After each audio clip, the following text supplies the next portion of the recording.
మీరు వినాలి, 40,000 కోట్ల రూపాయలు మన ఆంధ్రదేశం నుంచి కంప్యూటర్స్ మన ఎగుమతి జరుగుతుందంటే software is the responsible person.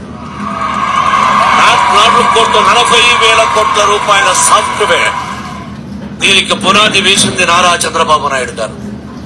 ఒక మంచి ఇంజనీరింగ్ కాలేజీలు కావాలని పల్లెటూరులో ఉన్న వాళ్ళు కూడా ఎక్కడో ఇతర రాష్ట్రాలకు వెళ్లి డబ్బంతా అక్కడిచ్చేస్తున్నారన్న ఉద్దేశంతో ఆంధ్ర రాష్ట్రంలో మంచి ఇంజనీరింగ్ కాలేజీలు కావాలని చెప్పి ఏర్పాటు చేసిన మొట్టమొదటి వ్యక్తి నారా చంద్రబాబు నాయుడు.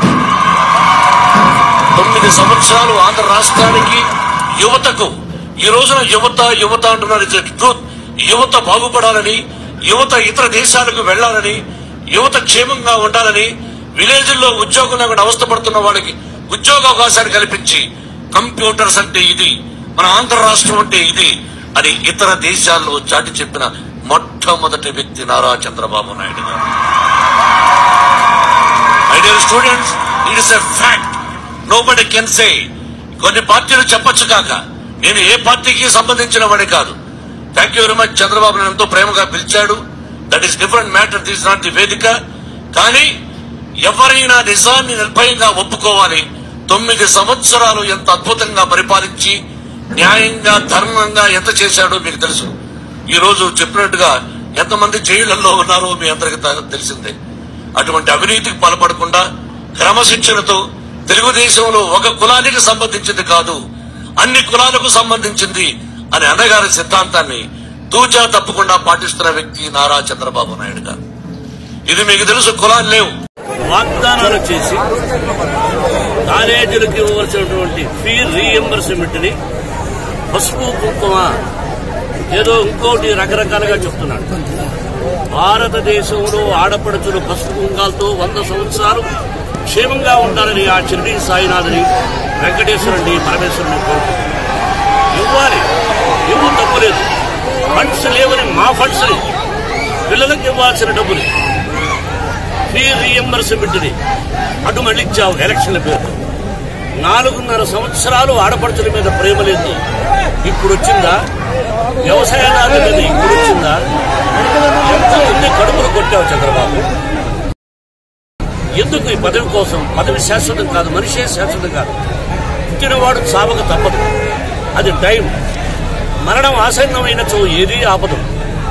నువ్వు చనిపోవాలని కోరుకోను, నువ్వు 100 సంవత్సరాలు క్షేమంగా ఉండాలని కోరుకుంటున్నావు. కానీ నీ తప్పుడు వాగ్దానాలు చేయొద్దంటున్నా, ప్రజలను మోసం చేయొద్దంటున్నా.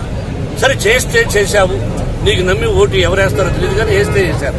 కానీ ఫీ రీఎంబర్స్మెంట్ పిల్లలకు వాగ్దానం చేసినటువంటిది ఇచ్చేసే. నువ్వు అనొచ్చు నీ వాగ్దానం చేయలేదు కదా అని. ఓకే, రాజశేఖర్ రెడ్డి గారు వాగ్దానాలు చేశారు. ఏమని? చదువు లేని పేద విద్యార్థులకు ఫీ రీఎంబర్స్మెంట్ అని, ఆరోగ్యశ్రీ అని ఏదో పథకాలు పెట్టాడు. అవన్నీ క్యాన్సల్, నేను ఇవ్వడం లేదు అని చెప్పి ప్రమాణం చేయి. తప్పులేదు కదా, నిన్నెవరు ఏం అడగరు కదా. ఎందుకు నువ్వు అయినా నో అని చెప్పలేదు. ఇస్తానన్నావు, మళ్ళీ 3 మాసాలకు ఒకసారి ఇస్తానన్నావు. పిల్లల డబ్బులు ఎదురు పెట్టుకుంటావు. 2017-18 ఈబీసీ ఎకనామికల్ పూర్గా ఉన్న వాళ్ళకి కూడా 2 కోట్ల రూపాయలు ఇవ్వాలి. ఇప్పుడు 16 కోట్ల రూపాయలు ఇవ్వాలి. ఏదో ఒక పక్క చెప్తావు, లేట్ చేయాలని ఎన్నెన్నో మార్గాలు వెతుకుతావు. అది నీకు క్షేమం కాదు. ప్రకృతి చూస్తూ ఉంది. ఎంతో కాలం కాదిది ముళ్ళు తిరుగుతూ ఉంటుంది. రాత్రి పగలు, రాత్రి పగలు, పగలు రాత్రి, అమావాస్య పౌర్ణమి వస్తూ ఉంటాయి.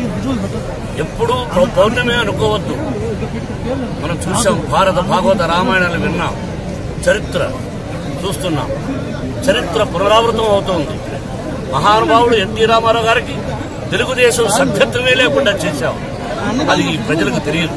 ఇది వాస్తవం, వాస్తవం, వాస్తవం.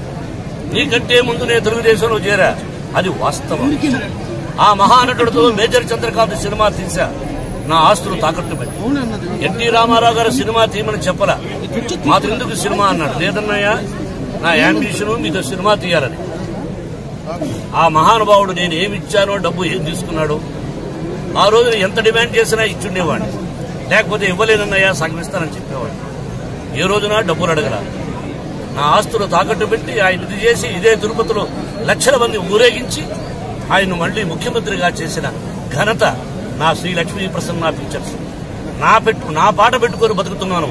పుణ్యభూమి నా దేశం నమో నమామి మా అన్నయ్య పాట. అది పెట్టకుండా నువ్వు బ్రతకలేవు. నీకు నిజంగా దమ్ము ధైర్యం ఉంటే పుణ్యభూమి నా దేశం అనే పాటను నువ్వు పెట్టకుండా నువ్వు ప్రచారం చేయి. అటువంటి మహానుభావుడికి సభ్యత్వం లేకుండా చేశావు. నేను లేననుకో నన్ను కూడా తీసేశావు. అంటే క్రమశిక్షణ లేదని. నువ్వు క్రమశిక్షణ కలిగిన వాడివి. నీలో కొంతమంది ఎంతో మంది క్రమశిక్షణ కలిగిన వాడు. తెలుగుదేశం కార్యకర్తల బిడ్డలు, వైఎస్ఆర్సీపీ కార్యకర్తల బిడ్డలు, బీజేపీ కార్యకర్తల బిడ్డలు, ఏది ఎన్ని పార్టీలు ఉన్నాయో అన్ని పార్టీల ప్రజల బిడ్డలు ఇక్కడ చదువుతున్నారు. కుల మతాలకు అతీతంగా నన్ను ఒక్కడు ఆశీర్వదించారు. అన్ని కులాలు ఆశీర్వదించాయి. అందరూ నాకు భోజనం పెట్టారు. అందుకని కుల మతాలకు అతీతంగా 25% ఫ్రీ ఎడ్యుకేషన్ కూడా ఇస్తున్నాను. ఇది వాస్తవం. 27 సంవత్సరాలైంది మన విద్యాలయాలు పెట్టి, స్కూల్స్, కాలేజెస్. ఇంచి నీకు తెలుసు, ఎవ్రీథింగ్ నీకు తెలుసు. నువ్వు నాకు ఏం మోసం చేశావని చెప్తే అది వేరే లైఫ్. ఈ వీడియోపై మీ విలువైన కామెంట్స్ ని మాతో షేర్ చేసుకోండి. అండ్ ఇంకో విషయం, సబ్స్క్రైబ్ చేయడం మర్చిపోకండి.